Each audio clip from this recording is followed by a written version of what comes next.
Assalamualaikum warahmatullahi wabarakatuh. Perkenalkan, nama saya Ferry Ragil Saputra, NIM 2892050099, semester 4, Prodi Manajemen Fakultas Ekonomi Bisnis. Video ini dibuat untuk memenuhi tugas UAS Manajemen Logistik dengan dosen pengampu Ibu Wina Sari Kusumaning Tias, SIP, SEMM. Penerapan pengendalian manajemen logistik. Faktor-faktor yang perlu dipertimbangkan dalam setiap kurun waktu tertentu dari penerapan manajemen logistik terpadu tersebut seperti tempat. Hal ini merupakan basis dari semua kegiatan organisasi, oleh karenanya faktor ini juga mendapat perhatian tersendiri dari pengelola organisasi, seperti analisis strategis pemilihan tempat, kenyamanan lingkungan, kebersihan, ventilasi, dan sebagainya. Kemudian yang kedua, kebersihan dan kerapihan. Salah satu faktor kenyamanan dalam bekerja adalah faktor kebersihan dan kerapihan di lingkungan kerjanya.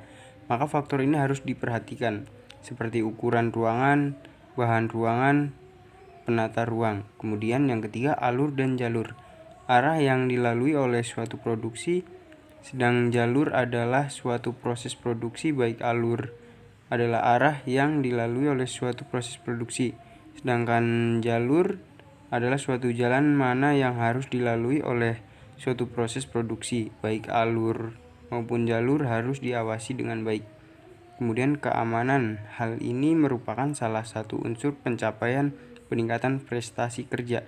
Dengan adanya rasa aman dalam bekerja, contoh penggunaan satpam, prestasi satpam, kondisi lingkungan kerja, dan sebagainya. Kemudian yang kelima, bangunan. Hal ini karena merupakan suatu sarana dalam melindungi dari basis seluruh bagian organisasi, sehingga perlu penataan yang lebih baik. Contoh penataan dalam pembuatan gedung, luas gedung. Kemudian yang keenam, kendaraan. Kendaraan merupakan alat pengangkatan dalam kegiatan logistik, maka perlu diperhatikan dalam jenis, kualitas, jumlah, rute, contoh jenis, merek, daya angkut, keunggulan yang didapat, dan sebagainya. Kemudian yang ketujuh, kecelakaan dan keselamatan. Kecelakaan merupakan resiko kerja, namun harus diupayakan jangan sampai terjadi kecelakaan kerja. Contoh pemberian kelengkapan peralatan kerja dan kenyamanan kerja. Kemudian yang kedelapan yaitu pencurian. Faktor yang diperlukan bahwa pencurian seringkali terjadi di suatu organisasi, dan hal ini mengganggu jalannya perusahaan dalam aktivitasnya. Contoh penggunaan sistem deteksi keamanan. Kemudian yang kesembilan, jadwal pekerjaan. Jadwal pekerjaan harus disesuaikan dengan kondisi organisasi, kondisi karyawan. Contoh penjadwalan yang merata. Karyawan putri tidak dijadwalkan pada malam hari. Kemudian yang ke-10, personalia. Yang dimaksud personalia adalah pengaturan karyawan sehingga karyawan bisa bekerja dengan baik dalam pelaksanaan tugasnya. Contoh penerapan azas kepemimpinan yang asah, asih, dan asuh. Kemudian yang ke-11, kelengkapan perabotan kantor. Hal ini merupakan penunjang dari keberhasilan penyelesaian suatu pekerjaan sehingga perabotan kantor harus lengkap. Kemudian yang ke-12, kemudahan dan kenyamanan tempat parkir.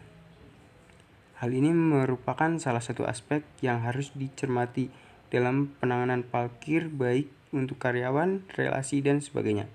Kemudian yang ke-13, kontrak perawatan merupakan salah satu upaya melindungi karyawan dalam pelaksanaan tugasnya. Contoh pengikutsertaan asuransi bagi semua karyawan. Kemudian yang ke-14, pemesinan. Mesin merupakan alat yang paling penting dalam pelaksanaan proses produksi, sehingga pemesinan harus mendapat perhatian dan pengendalian yang utama. Contoh penggunaan mesin yang memenuhi standar. Kemudian yang ke-15, pembukaan dan permodalan. Hal ini merupakan tertib administrasi dan tertib pelaksanaan pembukaan. Contoh penggunaan petugas pembukuan yang lincah, tanggap, dan juga tertib. Pemantauan kegiatan logistik. Faktor pengawasan untuk kegiatan logistik dalam perkembangannya mengalami kemajuan yang cukup berarti. Terbukti bahwa kegiatan pengawasan diperluas peranannya dengan istilah kegiatan pengendalian. Pengendalian dalam kegiatan perusahaan sehari-hari disebut dengan kegiatan pengendalian manajemen. pengendalian manajemen mempunyai arti upaya yang sistematis untuk membuat suatu proses yang memastikan bahwa aktivitas nyatanya telah sesuai dengan kegiatan yang direncanakan. Pengendalian manajemen akan memberikan keuntungan seperti dapat menanggulangi perubahan dari adanya perubahan lingkungan yang cepat berubah.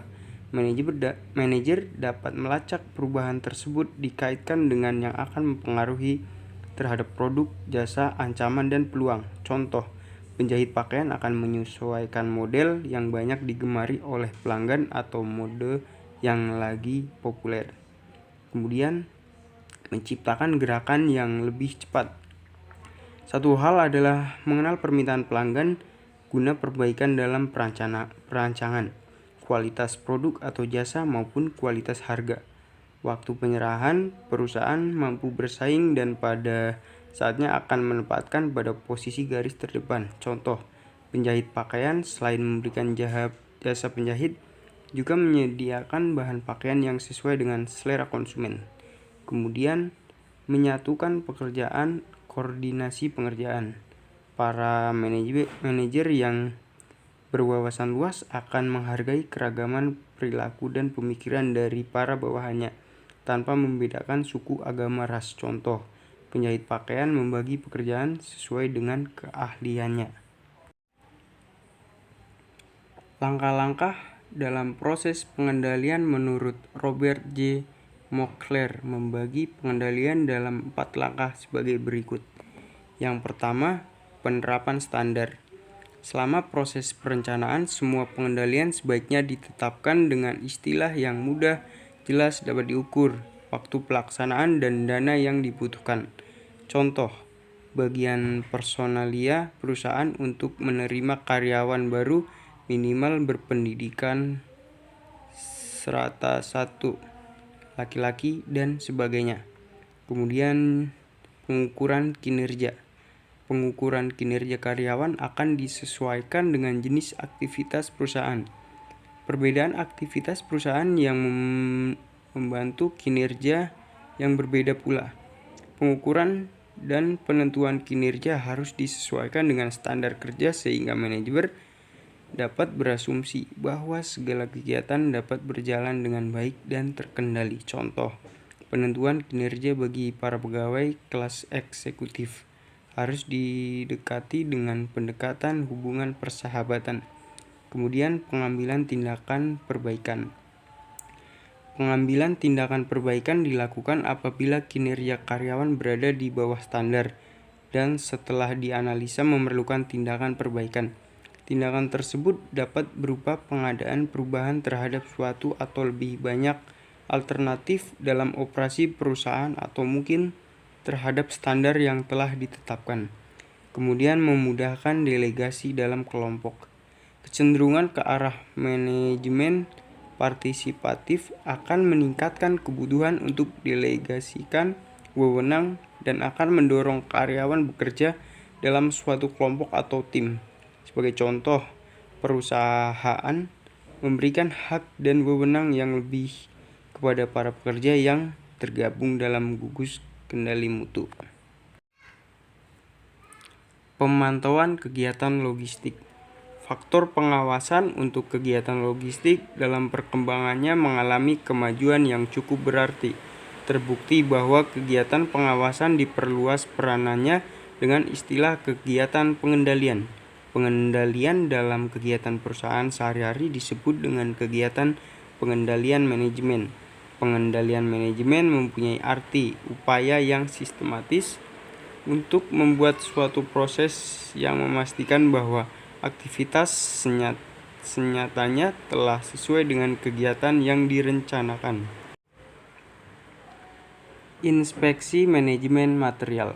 Salah satu tujuan pokok dari manajemen material adalah pemeliharaan mutu material atau bahan produksi.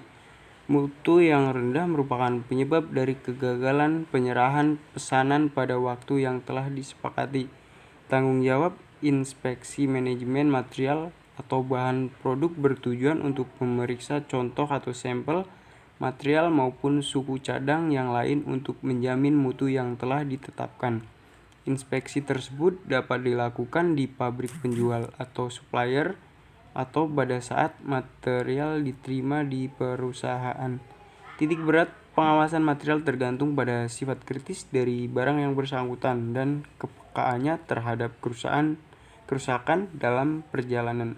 Makin rentan atau mudah rusak suatu material atau suku cadang terhadap penolakan inspeksi, maka makin besar kebutuhan akan menumpuk barang-barang yang acceptable agar kontinuitas supply terjaga. Tujuan pengecekan sampel adalah untuk mengukur tingkat fluktuasi atau kerusakan material yang ada dan masih dalam pengendalian atau tidak. Manajemen persediaan.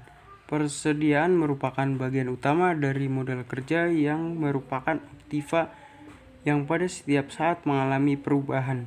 Pada dasarnya, persediaan meliputi 3 macam yang utama.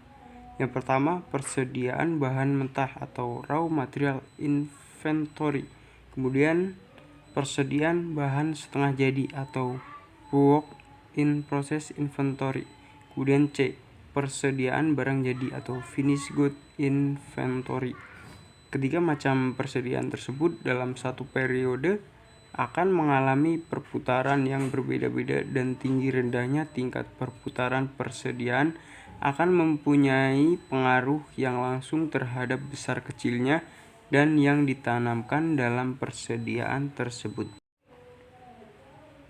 Analisis jalur kritis.